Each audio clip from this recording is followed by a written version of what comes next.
y'all, so I'm back with day 2 of the Christmas uh days, whatever it's called. So I want to give y'all another eyebrow lesson or show y'all me doing my eyebrows once again. It's just pointless. Plus I started this video with like the wrong camera angle and I had to stop recording and restart. I'm going in with my Tarte primer, really light shade as usual for my dramatic looks or for any colors. So we're taking a green eyeshadow today. We're going to do the green and I'm going to do a green glitter cut crease. I don't know why that was just a tongue twister. But we're going to go in with the green eyeshadow and then the green glitter. So when I'm doing the green eyeshadow, I'm really packing it in right here and like the middle of my eye, and then I'm going to take this lighter shade and I'm going to just blend out the top just so we could have a really like pretty eyeshadow, but we don't want the eyeshadow to be too harsh. Well, I don't like harsh eyeshadow, especially towards eyebrow area. It's a really big pet peeve of mine for the eyeshadow to look really packed in and bulky towards the eyebrow area. It's just not as pretty as a more blended look.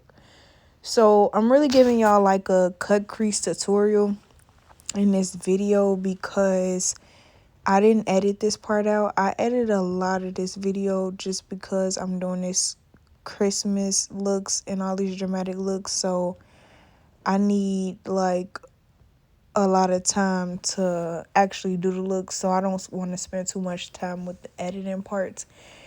So I took the glitter.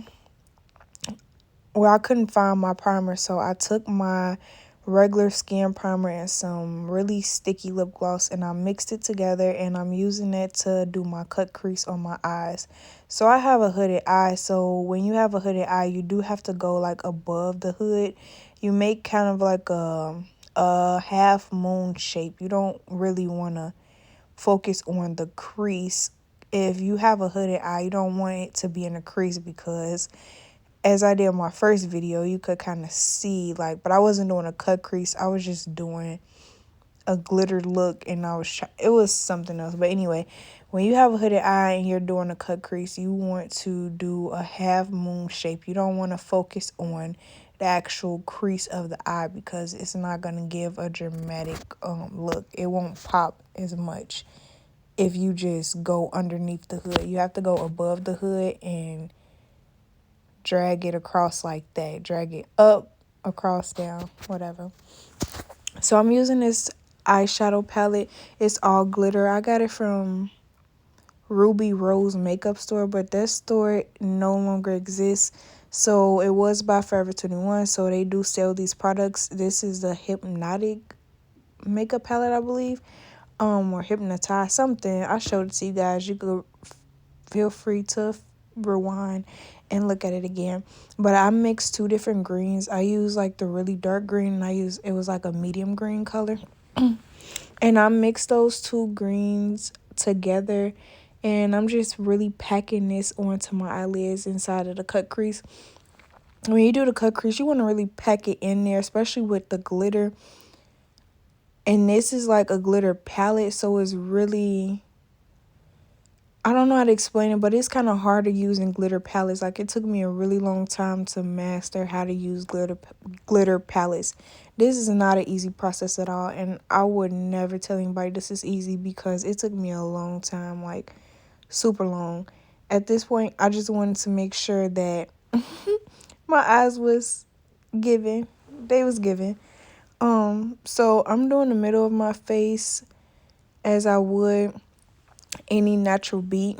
So when you do dramatic looks, my whole technique and thinking process behind dramatic looks has just been to do it as if I'm doing a regular face and just add color, you know?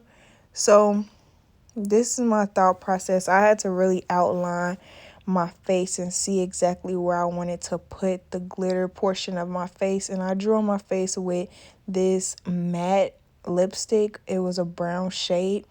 I wanted to try to do like the top part, like an ombre. I used Pinterest as inspiration, so I really stole this look. I wouldn't say stole because I put my own twist to it, but I had inspiration and I used her inspiration like a lot. So I'm going in with this primer once again, just so the glitter could stick to my face. I will go back in later with the actual lip gloss, but I didn't mix the lip gloss and primer this time. I just put a lot of primer. I packed it onto my face because this primer is really, really thick, guys. I got it from Walmart. It's really thick, like to the fact where I don't even use primer anymore when I do my natural beats anymore because it was way too thick and it was messing up my makeup looks. I tried to have these lines as straight as possible, but not too straight because I wanted it to look like natural, or like it was ripped apart. I like it was in layers. I really don't know, but I tried to keep the lines as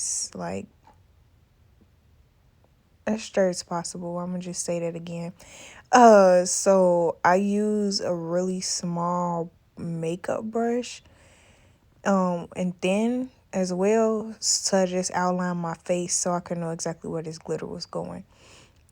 This process took a long time just because you can't use a big bulky brush with glitter. You have to use a small brush. I went in with this lip gloss again because it wasn't really sticking how it should have been sticking.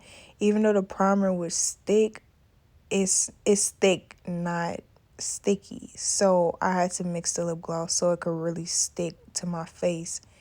And it worked. You see, it looked really pretty once it began to really stick to my face. It just took some time. So loose glitter, you have to use primer for loose glitter. You have to have something to make it stick to your face. I'm sure it's like some type of face glue or something people use, but I'm a firm believer of no one product is really meant for that. Like, just because it says it's for eyes doesn't mean you can't use it for your lips. Just because it says it's for lips doesn't mean you can't use it as foundation or like a marker. So I utilize all of my products, y'all. So that's what you're supposed to do. You can't just go in the store and be like, this says it's for the face, so I have to use it for my cheekbones or something like that. Like, no, utilize everything that you have. And that's where the creativity comes in, really. Like, you could learn creativity by just being creative with the tools that you have and thinking outside the box of what you could use and what you could do with what you have. Like, you don't have to have everything exactly like everybody else. Like, and you don't have to use the products that everybody tells you to use for a certain thing. And glitter is mostly versatile. They always tell you like you can use it for lips, face, anything, eyes, any part. So I'm going back in with my concealer because, like I say, I'm a firm believer that concealer is like an eraser in the makeup world. I got glitter all over my nose and it was not giving, so I had to fix it. This is as good as it's gonna get. This is as good as it's gonna get. I don't care. I don't care.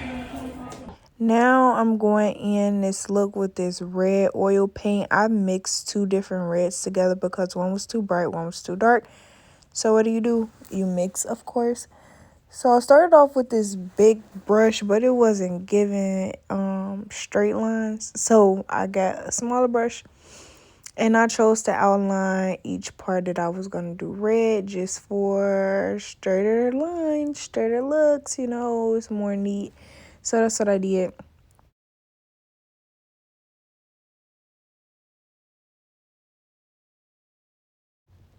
As promised, I wanted to cover more of my face than I did last time when I did the little blue look because I just didn't, it wasn't given when I saw the brown skin on the side of my cheeks. Like, as promised, as fucking promised, as promised. Because I ain't come to play, bitch. I came to slay. I had to show y'all this is Ruby May Cosmetics. I tried to go in with this and a little makeup brush, wasn't giving. Then I went back in with my paint, wasn't giving. So I decided to do my eyelashes instead. Then I had the bright idea to go back in with the setting spray on my paint just to dry it out, because that is what it's a setting spray, setting powder, just to dry out the moisture, because my bathroom was really hot. Like the heat was on. I had to turn on the heat. And this will just dry out the moisture that's in the paint. It really did help, y'all. So I'm dusting it off. And now it's giving a little bit more. You can see the white now. I was really upset though, because I ordered some actual paint brushes to help better use this paint, and they don't get here till December 5th. So we just gotta work with what we got until then. I'm going in with some bronzer, they call it, or just the contour. I don't know what it's called, but going in with some cream, and I'm just trying to make it look as natural as possible. And that's it. Sidebar, I got glitter stuck in my throat while recording this, but thanks for watching.